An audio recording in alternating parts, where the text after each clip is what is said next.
यहां पर आप 1 ग्राम घी को जलाते हैं तो 1 लीटर 864 ml गैस निकलती है, और उसमें भी ऐसी गैसेज हैं जो हानिकारक दूषित गैसें हैं उसको दूर करने का काम करती हैं, पहला। दूसरा, वायु को सुरभि सुगंधि से युक्त भी करती हैं।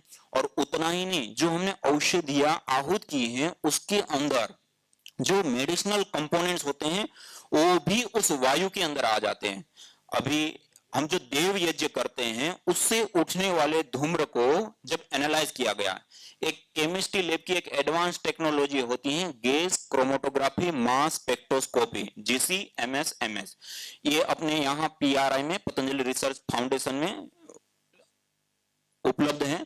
करीब 1.5-2 करोड़ की वो मशीन आती है। उसमें जब इस धूम्र को देते हैं तो वो माइक्रो लेवल पर हमें एनालाइज करके देते हैं कि इसके अंदर क्या क्या तत्व है, कितनी कितनी मात्रा में। महानुभाव, यज्ञ के धूम्र के अंदर ग्वाइकोल, मेथोनोमाइल, थोजोन, बोर्नियोल, प्रोलिन से लेकर के कितने सारे ऐसे मेडिसिनल कंपोनेंट्स एक साथ मल्टीपल उस यज्ञ के धूम्र के अंदर पाए गए। और वो जब वायु के अंदर आते हैं तो एक तो वायु का शोधन करने का काम किया, और उसके साथ साथ जब हम श्वास प्रश्वास उस वायु के अंदर रह करके लेते हैं तो हमारे श्वास प्रश्वास के माध्यम से हमारे शरीर के अंदर एब्जॉर्ब होते हैं। आपने अभी तक क्या सुना है? हम श्वास के माध्यम से क्या लेते हैं? ऑक्सीजन लेते हैं और कार्बन। ये बहुत अधूरा सत्य है।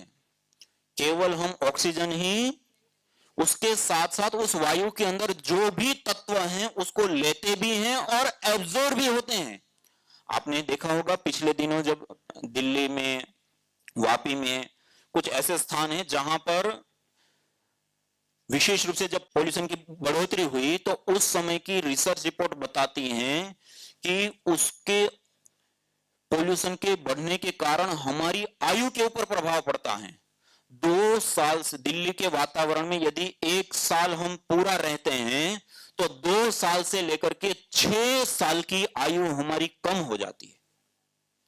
यदि हम खाली ऑक्सीजन ही लेते हैं तो कितना भी प्रदूषण वाला वातावरण हो वहां पर चले जाए तो हमारी आयु कम होनी नहीं चाहिए थी, लेकिन कम हो रही है। उसका मतलब वहां पर जो प्रदूषित तत्व है वो हमारे शरीर को प्रभावित कर रहे हैं। और इतना ही नहीं, आप WHO के आंकड़ों को देखेंगे तो उनके आंकड़े बताते हैं प्रति वर्ष 70 लाख लोगों की मृत्यु केवल वायु प्रदूषण से होती है। कितने? अपने भारत में कोरोना काल आया तो कितने ज्यादा हाहाकार मची थी, और कितने लोग मरे थे? 5 लाख। कितने? और वायु प्रदूषण से कितने मर रहे हैं? 70 लाख। ये कितना बड़ा आंकड़ा है।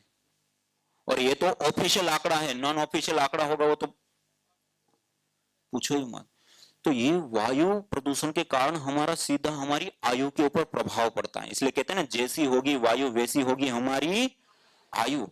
हम स्वस्थ वायु में, अच्छी वायु में, पोषित वायु में रहेंगे तो हमारी आयु स्वस्थ भी होगी और दीर्घ भी होगी। और यदि हम प्रदूषित वातावरण में रहेंगे तो हमारी आयु रोगी। आज हम देखते हैं ना, पूरे जीवन भर कुछ ना कुछ रोग होता रहता है, दवाइयां खाते रहते हैं और उसके बाद भी आयु कम हो जाती है। तो ये दोनों ही चीजें हमें प्राप्त हुई।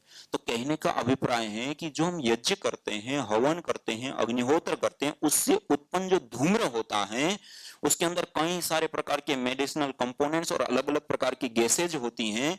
वो जब वायु के अंदर आती हैं तो वायु का शोधन करने का काम करती हैं। क्या करने का?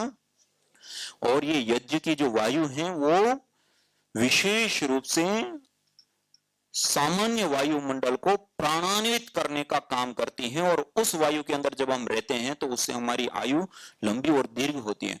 और उतना ही, ये तो गैस के फॉर्म में, अभी भी हम क्या जानते हैं, गैस के फॉर्म में हमारे अंदर जो गया वही हमारे अंदर एब्जॉर्ब होता है। उतना ही नहीं, उसके साथ साथ जो छोटे छोटे महीन पार्टिकल होते हैं ना, आपने 2.5, 10, PM 2.5, PM 10 और अलग अलग सुना होगा। ये एक इतने बारीक पार्टिकल होते हैं जिसकी मात्रा बढ़ जाने से भी हम पॉल्यूशन कहते हैं। और आपको जानकर के आश्चर्य होगा, दिल्ली में जब पॉल्यूशन बढ़ा तो वहां पर डीजल की गाड़ियां बैन की गई। तो पेट्रोल की गाड़ियां स्वाभाविक रूप से बढ़ी। अगले साल पेट्रोल की गाड़ियों से हुआ, क्योंकि पेट्रोल को जब पिस्टन को धक्का देना होता है तो दबाव के अंदर उसका दहन होता है।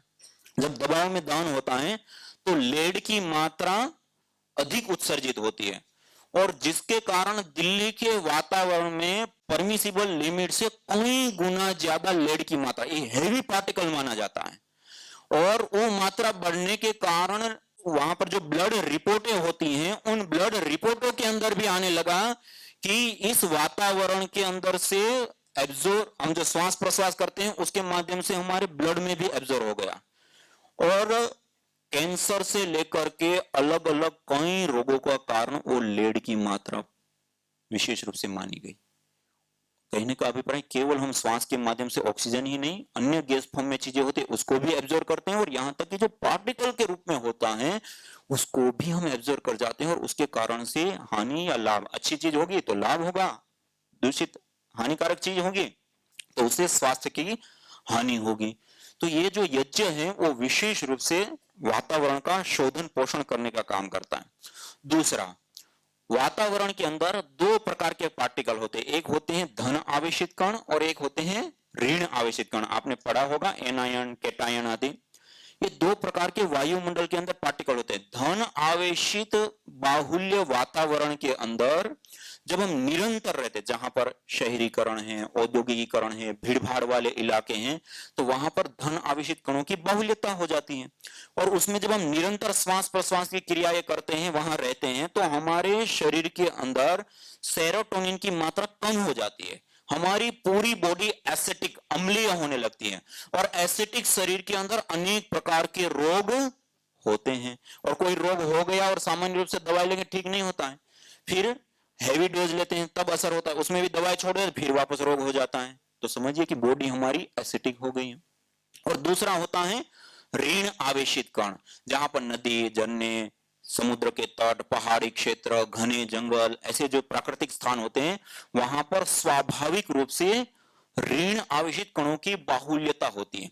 और उस वातावरण में जब हम निरंतर रहते हैं तो उससे पहला लाभ होता है, हमारे शरीर के अंदर ब्लड सेरोटोनिन की मात्रा बढ़ जाती है। ये एक प्रकार का गुड हार्मोन्स भी हैं, और उसके साथ साथ हमारे शरीर के अंदर न्यूरोट्रांसमीटर के रूप में भी कार्य करता है। मानिए हमारे मस्तिष्कीय तंत्र को सक्रिय रखने के लिए, हमारे सारे मैसेज को आदान प्रदान करने में सबसे बड़ी भूमिका निभाने वाला कोई केमिकल होता है तो वो भी है। और दूसरा, जो हमें अच्छी फीलिंग, जो खुशी की फीलिंग आती है, अच्छा लगना या कुछ करने के लिए जो अंदर से एक जज्बा सा जो जगता है, वो जिस केमिकल के कारण होता है वो होता है सेरोटोनिन, और उसकी मात्रा ऋण आवेशित बाहुल्य वातावरण में रहने से सहज रूप से बढ़ जाती है, और उसमें निरंतर रहने से बॉडी भी अल्कलाइन होती है, क्षारीय होती है, और क्षारीय शरीर में कोई रोग होता। और देखिए, जिस स्थान पे 5-7 मिनट 10 मिनट हर रोज हवन होता है, जिस स्थान पे, वहां की वायु के अंदर प्रति क्यूबिक सेंटीमीटर एयर के अंदर 200 से 400 ऋण आवेशित कण पाए जाते हैं। ये इतनी बड़ी संख्या होती है, जैसे आपने ना कहीं 100 किलोमीटर तक घने जंगल हो और वहां का जो एटमॉस्फेयर होता है, वहां का जो वातावरण होता है, ऐसा वातावरण 5 से 10 मिनट यज्ञ करके हम अपने घर के अंदर निर्मित कर सकते हैं। और उसके दो विशेष लाभ हमें प्राप्त होते हैं, एक बॉडी का अल्कलाइन होना और दूसरा सेरोटोनिन की मात्रा का शरीर के अंदर बढ़ना। तो ये भी एक विशेष लाभ होता है। इसके अलावा जयपुर यूनिवर्सिटी राजस्थान में हमारे आदरणीय डॉक्टर वाई के विजय जी, और CPCB central control pollution board Delhi में आदरणीय हमारी एक बहन है सक्सेना करके, वहां पर हमने अलग अलग परीक्षण किया। आज आपने रेडिएशन सुना होगा, और रेडिएशन से कारण होने वाले अनेक उपद्रव भी आपने सुने कि उससे हमारे न्यूरॉन्स डैमेज होते हैं, अलग अलग प्रकार के ज्यादा रेडिएशन वाले वातावरण में रहने से कैंसर भी हो जाता है, छोटी छोटी मधुमक्खियां, चिड़िया आदि मर जाती है, हमारी स्मृति शक्ति भी उससे प्रभावित होती है, चिड़चिड़ापन बढ़ता है, और भी बहुत सारी चीजें रेडिएशन के कारण होती हैं। महानुभाव, यहाँ दो जगह पर हमने अलग अलग परीक्षण किया। जब हम हवन करते हैं तो हवन करने पर वातावरण के अंदर ऑर्गेनिक मॉलिक्यूल्स की डेंसिटी बढ़ने लगती है। जैसे जैसे ऑर्गेनिक मॉलिक्यूल्स की डेंसिटी बढ़ती है, वातावरण के अंदर इलेक्ट्रोमैग्नेटिक रेडिएशन से लेकर के एटॉमिक रेडिएशन अल्फा, बीटा और गामा तीनों, महानुभाव 10% से लेकर के 70% एक बार मात्र यज्ञ करने से कम हो जाते हैं। कितनी बड़ी विशेष बात है, रेडिएशन से भी हमें बचा लेता है। इसी प्रकार से आपने नैनो सुना होगा, नैनो माने छोटा, सूक्ष्म। कितना छोटा? 1 मीटर का 1 अरब वाइसा 1 नैनोमीटर होता है, और 1 नैनोमीटर से 100 नैनोमीटर के बीच के जो पार्टिकल होते हैं उसको बहुत ताकतवर और पावरफुल पार्टिकल के रूप में देखा जाता है, और 100 से 100,000 के बीच में जो पार्टिकल होते हैं उसको नैनो स्केल पार्टिकल कहे जाते हैं, वो भी बहुत पावरफुल पार्टिकल माने जाते हैं। आज आपने देखा होगा नैनो टेक्नोलॉजी का बहुत सारा प्रयोग, आज नैनो यूरिया, नैनो डीएपी आदि खाद के रूप में हम कृषि में प्रयोग करते हैं।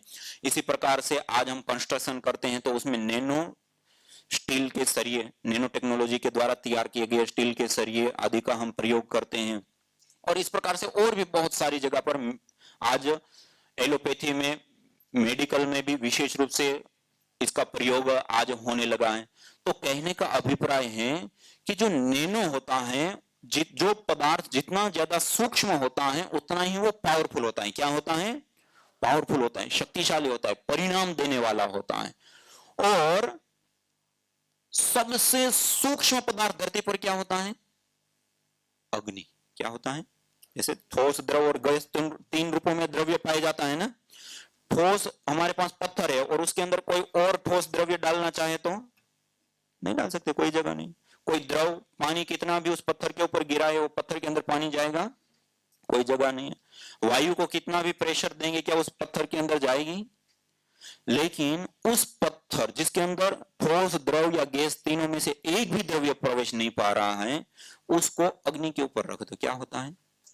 अग्नि उसके अंदर ही नहीं, उसके अणु परमाणु के अंदर प्रवेश पा जाती है। अधिक मात्रा में अग्नि दे दे तो वो पत्थर पिघल जाता है। आपने देखा होगा, आप जैसे लोहे की खदानें हैं और ये सारी चीजें, वहां से क्या करते हैं? पत्थर ही तो लाते हैं, फिर उसको भट्टियों में क्या करते हैं? अग्नि के नीचे तपाते, पिघल जाता है। और अधिक टेम्परेचर दे दे तो वो गैस फॉर्म में कन्वर्ट हो जाता है। तो कहने का अभिप्राय है कि जो पदार्थ के अंदर ठोस, द्रव या गैस तीनों में से एक भी द्रव्य प्रवेश नहीं पा रहा था, उसको भी अग्नि के संपर्क में लाया गया तो अग्नि इतनी सूक्ष्म होती है कि उसके अणु परमाणु का छेदन भेदन कर देती हैं, उसको पिघला देती हैं, उसके आर पार चली जाती हैं। और अग्नि का एक विशेष स्वभाव होता है, अंगम नयति इति अग्नि। जो भी पदार्थ अपने संपर्क में आता है उसको अपने जैसा बना लेता है। कैसा बना लेता है? अपने जैसा, अर्थात अत्यंत सूक्ष्म। और जो पदार्थ जितना ही ज्यादा सूक्ष्म होता है उतना ही क्या होता है? वो पावरफुल, शक्तिशाली, परिणाम देने वाला। महानुभाव, हमारे पास 1 किलो जड़ी बूटियां हैं, 1 किलो गाय का घी है। हवन करने से पहले हम उसको देख सकते हैं, छू सकते हैं, वेट कर सकते हैं, व्यवहार कर सकते हैं। एक बार यज्ञाग्नि के अंदर हमने उसको आहूत कर दिया, उसके बाद वो सारी चीजें कहां गई? अग्नि रूप हो गई। कैसी हो गई? अर्थात अत्यंत सूक्ष्म हो गई। इतनी सूक्ष्म हो गई कि अब हमारी 5 में से एक भी इंद्रिय उसको सीधा ग्रहण नहीं कर सकते। और जो पदार्थ जितना ज्यादा सूक्ष्म होता है उतना ही ज्यादा वो क्या होता है? पावरफुल होता है। महानुभाव, यहां पर रुड़की आईआईटी में हमने कुछ परीक्षण किए। यज्ञ से निकलने वाले धूम्र के अंदर जो पार्टिकल होते हैं वो किस साइज के पार्टिकल हैं, वो सारी चीजें हमें एनालाइज की और उसमें हमें नैनो पार्टिकल प्राप्त हुआ। उसके बाद हमारे यहाँ पर पतंजलि रिसर्च फाउंडेशन में भी उसकी सारी मशीनें इंस्टॉल की गई और उसमें भी देखा। महानुभाव, यज्ञ से कई सारे अलग अलग परीक्षण किए। यज्ञ से निकलने वाले पार्टिकल 50 नैनोमीटर से लेकर के 250 नैनोमीटर के बीच के पार्टिकल होते हैं। ये सबसे पावरफुल नैनो पार्टिकल होते हैं। और फिर उसको एनालाइज किया कि अभी नैनो पार्टिकल तो है लेकिन कर क्या सकते हैं। महानुभाव, उन पार्टिकल के साथ वो सारे मेडिसिनल कंपोनेंट्स उसके साथ युक्त हैं जो सामान्य बीमारियों को ट्रीट करने के साथ साथ जो कैंसर जैसी घातक बीमारियों को ट्रीट करने के लिए जिस मेडिसिन के एक्टिव कंपोनेंट्स का हम प्रयोग करते हैं वो भी उस नैनो पार्टिकल के अंदर है। और आज उसके ऊपर कई सारी डिटेल रिसर्च करने के बाद अंतरराष्ट्रीय स्तर पे एविडेंस बेस्ड मेडिसिन के जो रिसर्च जर्नल्स होते हैं उसके अंदर पतंजलि का ये रिसर्च पेपर भी प्रकाशित हुआ है कि यज्ञ एक नैनो मेडिसिन है और उसके माध्यम से आवश्यकता अनुसार अलग अलग द्रव्यों का दहन करके अलग अलग बीमारियों को हम ट्रीट कर सकते हैं, ठीक कर सकते हैं। ये कितनी बड़ी हमारे लिए विशेष बात है। और उतना ही नहीं, उसके साथ साथ और भी कई सारे प्रकार के लाभ होते हैं। मुंबई में ही हमने कुछ प्रयोग किए थे, बायोफिल्म स्कैनिंग, हमारा आभा मंडल ओरा और हमारी जो प्राण ऊर्जा होती है उसको डिटेक्ट करने की एक पद्धति प्रक्रिया होती है। महानुभाव हमने कुछ लोगों को लिया, उनका बायोफिल्म स्कैनिंग कराई और उसके बाद उनको 1 घंटा यज्ञ कराया गया और 1 घंटा यज्ञ के बाद फिर से उसकी बायोफिल्म स्कैनिंग कराने के लिए सेंटर पे ले गया। महानुभाव और डॉक्टर और साइंटिस्ट लोग जो इस प्रोजेक्ट में इन्वॉल्व थे वो आश्चर्यचकित हो गए कि हम कई महीनों ट्रीटमेंट करते हैं तब भी जो चेंज नहीं आता है वो 1 घंटे में देखने को मिला।